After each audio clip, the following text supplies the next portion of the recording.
what other steps did you take to try to convince her that you were a police officer? She wanted to see more, so on the chain that Mr. Collins showed me, I had my handcuff key. So along there, I showed her my handcuff key. I showed her my handcuffs. Of course, she says, oh, anybody can get handcuff keys. So I said, yeah. Well, let me show you my affidavits that I got from the municipal court. What's an affidavit? It's basically the arrest warrant. Did you show her a U-10-100? Yes, we also have a U-10-100, which is our basic arrest form. And the prosecution already admitted this. Is that a fair and accurate? Well, that is the U-10-100 that you showed her, correct? Yes, that's the one I showed her. Okay.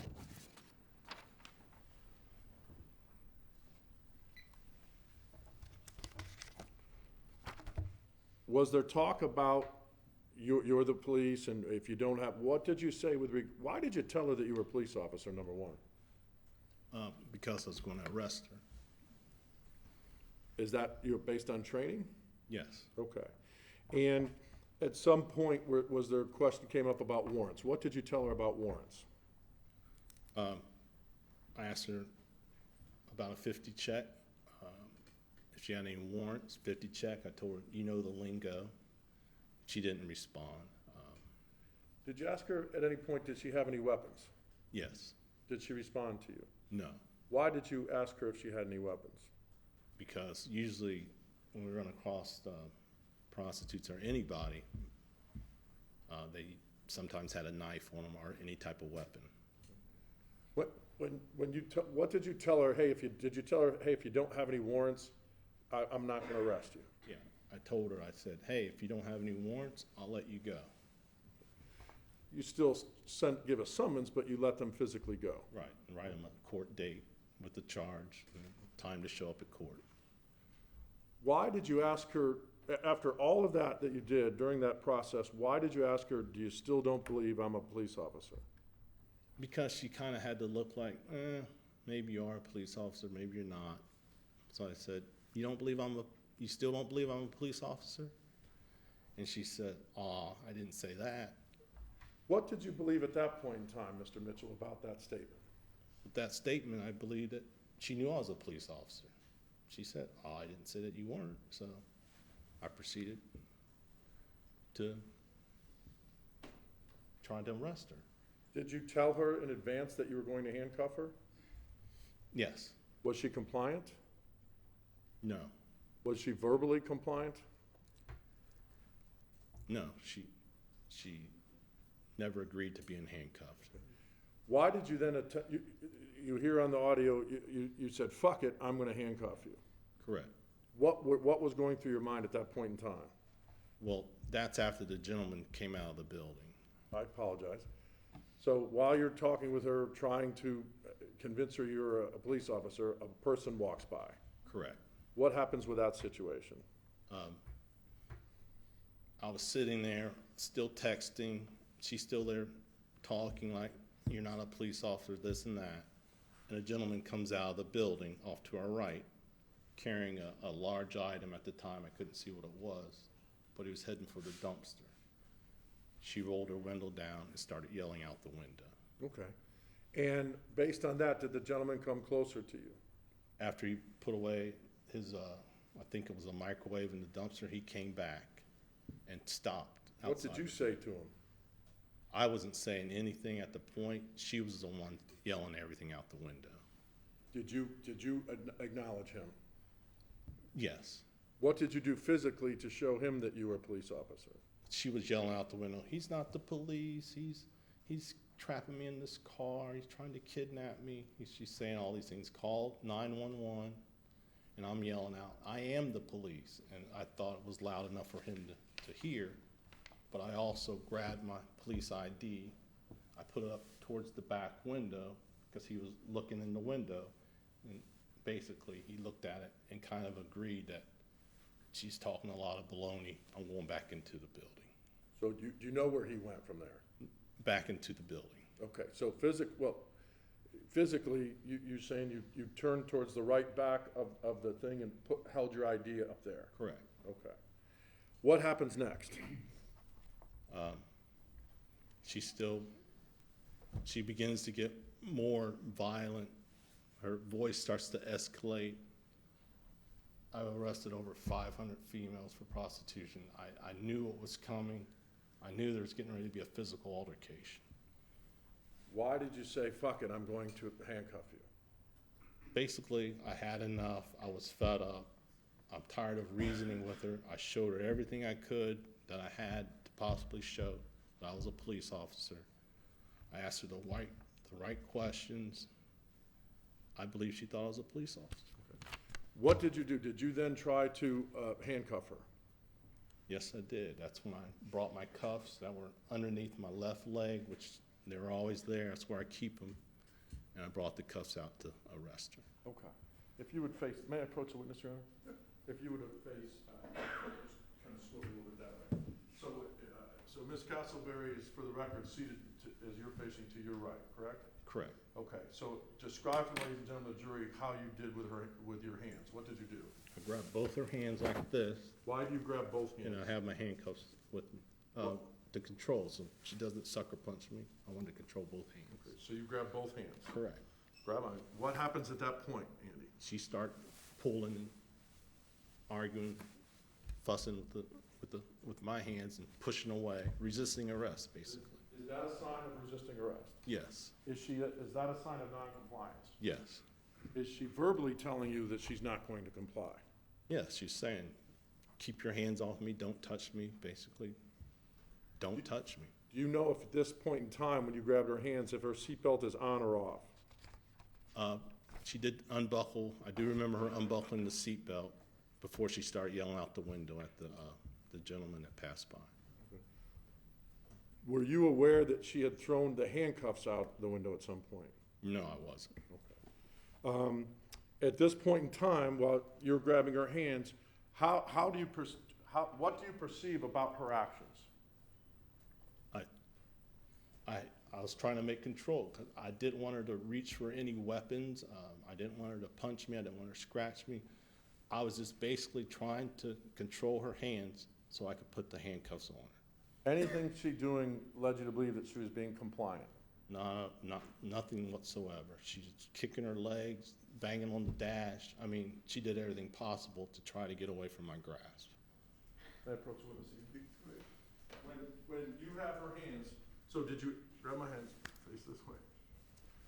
When you have those hands, at any point did she break free? She had to break free. Okay. What happens next? What do you realize happens, Mr. Mitchell? Well, I'm kind of mad at myself because I never seen it, but somehow she was able to grab a knife and cut me. What do you mean by cut you? Where did you get cut, for ladies and gentlemen of the jury? I got cut from the tip of my thumb all the way down to my wrist. Why did you reach towards her when you tried to get control of her hands? I was trying to arrest her. She was being non-compliant, and she was going to go to jail. Did you see the knife at any point during that struggle? I saw my wound first before I saw the knife. While we were struggling, I said, I couldn't believe what I was seeing because it was a pretty deep gash. I'm thinking, where in the world did that knife come from? I never saw her grab it. I never saw it in her hands at the time before I got cut. What are you trying to do now? What's your focus of control now? Now I'm trying to get the knife. I look at her right hand, and I see about an inch of a blade coming out of her hand. She had it cupped like this. So describe for me where your hands are at this point in time. I'm still struggling, trying to control her hand. Do you have your Both hands on hands. both of her hands? Yes, at the time. I Her did. arms? Yes. Okay. What happens next, Mr. Mitchell? I see the knife. I'm thinking, well, at that point, I wasn't too much worried about handcuffing. I was worried about her not taking the knife and bringing it up to my neck or my head. When you see your cut, when you see the knife, do you perceive her as a threat?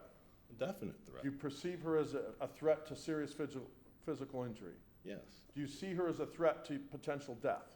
Yes. What is your goal in terms of controlling her hands and the knife at that point? At that point, I was trying to get the knife. I remember actually prying on her hands and fingers trying to remove the knife.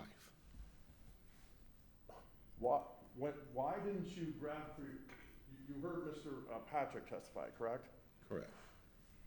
Why didn't you immediately grab your knife or grab your gun and shoot her at this point in time in which he would say was justified? Well, at the time, we were struggling over the knife, and I didn't want to get cut again. I'd have to let go of her hands, reach over, get my gun. By that time, she could have struck me again with a knife. So, were you trying to control her hands to get the knife? yes. Were you able to get the knife? No. What happened next, Andy? We struggled for I don't know how long, and all of a sudden she did some type of acrobatic move where she was able to take her legs out towards my neck, and she put her back against the dash. Where on the dash? She was against the radio part. Okay, so in the center of the dash? Yes. Okay, so not over by the where the glove compartment would be? No, she was in the middle. Not by the steering wheel? Correct. Right in the middle? Yes. And is your seatbelt on at this point? Yes, I was Okay. seatbelted in. Had you ever lost contact with your hands and her hands at that point? No. Are you still trying to gain control of the knife? Yes. As you're trying to gain control of the knife, tell the ladies and gentlemen of the jury what Donna Castleberry does to you. Well, I wasn't having much success in getting the knife, so still my main concern was not to get cut again. So I remember keeping my hands as far out as I could, just so she wouldn't be able to bring the knife up. So I was using all my energy to keep her away from my neck. Meanwhile, she was able to bring her left foot up against my throat, right about the center, and she was pressing as hard as she could. What did you believe at that point in time? I believe she was trying to make me go unconscious. She could eventually knife me again, so I was trying to prevent from going unconscious. Did you perceive her as being a threat at that point? Of course, she was a major threat at that point. Your Honor, may I have Ms. Stevens approach the... Yes. If you could back up just a little bit, Mr. Mitchell. That's good. So that the ladies and gentlemen of the jury can have a better concept of this. You're not going to do this? I'm not doing it. So if you would grab Ms. Stevens' hands. Okay. So you're saying at this point in time you were pushing. Yes, I'm And- pushing as far as way as I could Ms. get. Castleberry is up against the dashboard. Correct. And where is her foot? Her left foot was directly, she had it turned. Sorry. You're okay. And it was mainly right there on my Adam's apple. What were you doing with your hands? I still had them out as far as I could be. Did you believe she still had the knife at that Well, point? she definitely had the knife still in her hand. Okay. Was she exerting the pressure on your neck, or were you? She was exerting the pressure on my neck. What did you believe at that point in time? I'm thinking to myself, oh, I can get out of this. I can wiggle around, get free, and try to get the knife back. Okay. What happened next, Andy? As much as I tried to wiggle out, it made it worse. And she was able to get on the left side of my neck and press even harder, Okay. on my right side of my neck. Thank you, Ms. Stevens. Thank you, Judge, for not having me here.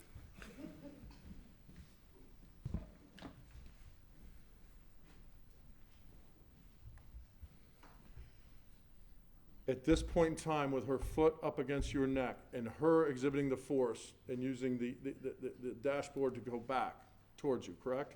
Right. What did you believe at that point in time, Andy? At that point, there was a headrest, and my head was back against the headrest, so she was able to apply a lot of pressure. Like I said, as I tried to wiggle out, she was able to get to this side of my neck, which I had, I guess, one of my main arteries. And the harder she pressed, I almost went unconscious. Had you ever gained control of the actual knife during that struggle? Not at that point. Did you have any idea how long that struggle was? No, I do not. What did it feel like right before you believed you were going to be unconscious? I knew I was only seconds away. I was actually seeing lights. I said, I'm going to go unconscious, and she's going to cut me again. How did you physically feel, if you remember, at that point in time? I was very fatigued already. Why did you decide to let go of her arms and reach for your gun, Andy? Well, I'm thinking to myself, if I don't go for my gun, I was gonna die. So what I'm thinking is, I'm gonna have to reach for my gun as soon as possible. I knew I was taking a risk because that would free up the knife again. But I believe I had no choice. So at that time, right before I was able to go unconscious, I went for my gun. Did you ever lose consciousness? No. Okay. So at the point in time when you realize it's a bigger risk letting go of her hands. It was a bigger risk, but I was willing to take it. Okay. What was your belief of what she was doing to you? Was she a serious physical threat to you at that point in time? Yes, she was. Not just actual, but did you perceive that as well? Yes, I did. I totally believed I was going to get stabbed again. Okay. And so where was your gun? My gun, I kept my gun, the driver's seat, between the door and the driver's seat down in that little area. Explain for the ladies and gentlemen of the jury what happens next, Andy. Okay. I reach for my gun. I'm still seatbelted in my seatbelt. I can't reach it. With everything happening, I was unable to reach the gun. I was still seated in my seatbelt. So with my right hand, I went ahead and unclicked the seatbelt. And I remember going up and getting the gun with my left hand. What did you do at that point in time when you had the gun in your left hand, Andy? I'm thinking to myself, I got to do this as fast as possible. So I brought the gun up. It was in my holster. So I unsnapped the holster, brought the gun out with my left hand, brought the gun across my chest, and I began to shoot. When you believe that you began to shoot, so you're saying with your left hand you put it across, so you're still, you believe, facing forward? Yes. Where do you believe Donna Castleberry is at this point? I can feel movement that she's going towards the back of the car. So she came from here. Did you know she was at your side? I believe she was at my side at the time. Is that why you fired that way? Yes. Okay. What do you do next? Why did you fire a shot at that point in time? I fired a shot so I could stop the threat to make sure she wasn't going to shoot or stab me again. What did you believe if she got behind you? I believe she's going to cut me in the neck, cut me in the head, do anything she wanted to do. What happens next, Andy? I shot 2 or 3 times across my chest this way, had my arms across here. I don't know where the bullets went. I just shot as fast as I could. And then I pivoted around to see where she was at. At that time, she was in between the seats, real close proximity, still flinging her arms, kicking her feet, yelling whatever, because with the sounds of the gun, I could not hear what she was saying. Did you hear any time after you fired the first shot, did you hear anything that Donna Castleberry said? No, I did not. What were her actions at that point in time after the first couple of shots? She was still resisting arrest. She was still trying to inflict danger upon me. I still felt a threat. Did you perceive her as a deadly threat? Yes, I did. Did you perceive her that she was that she could cause serious physical harm to you? Yes, I did. Had she already caused serious physical harm to you? She already cut me once. She choked me. She's still putting up a resistance. I still believe I was in threat of my life. Okay. And in terms of, what do you do with the gun? It moves from one hand to the other? Yes. What did you do then? I continued to shoot because I still felt threatened. Every shot I took, I still felt threatened. She was still moving. She was still flinging her hands. The first time I didn't see the knife, and I believed the knife was still in her hand when I continued to shoot. Could you see the actual knife in her hand when you fired those other shots? No, I could not see in her hands. It was difficult to see in her hands. We were close proximity with all the movement. It was hard to get a good view. Was Donna Castleberry sitting still in the back seat? No, she wasn't. What was she doing? Flinging her arms, kicking her feet, yelling, still wrestling. It was a still ongoing battle. Even though you didn't see a knife, did you believe she still had the knife? Yes, I believe she still had the knife concealed in her hand. Why did you believe that? Because she already caused me physical damage. I already had a cut. She just finished choking me.